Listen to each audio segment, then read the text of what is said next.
Patiëntenstem.nu gelooft dat een oplossing voor kanker alleen wordt bereikt wanneer de patiënt gelijkwaardig betrokken is bij de behandeling, het onderzoek en het beleid.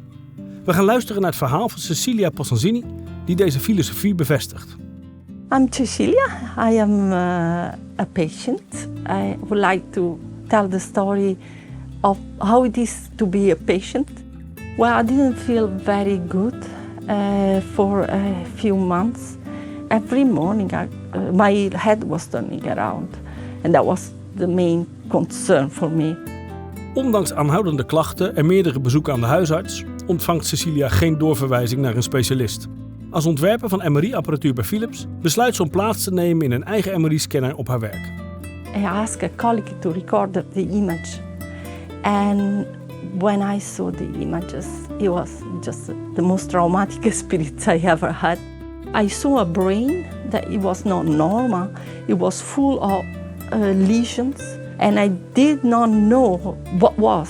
So what I did was to immediately send the pictures to the hospital here in Nijmegen, and then I got the phone and neurologist. They told it was cancer, dangerous lung cancer.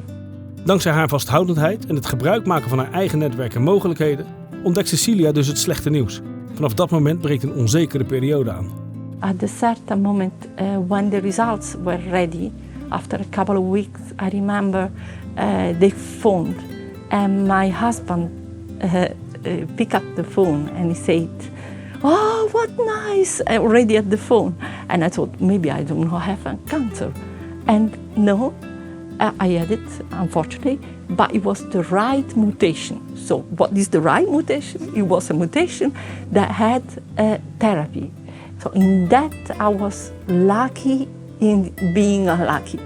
Vervolgens loopt Cecilia tegen het volgende probleem aan. Ze wil graag blijven werken, maar de hulp die zij vanuit thuiszorg krijgt aangeboden blijkt bepaald geen maatwerk. I tried to ask for help from a thuiszorg.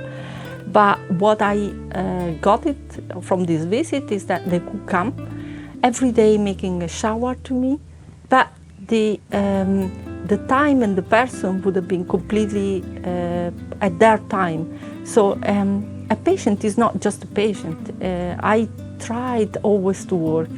Then if someone comes here one day at 11 o'clock, one day at 1 o'clock, you are not anymore the owner of your time, and it's difficult for you. It becomes very difficult to go through the day. For that reason, I decided to not to take it, and we decided my husband was going to work less and help me.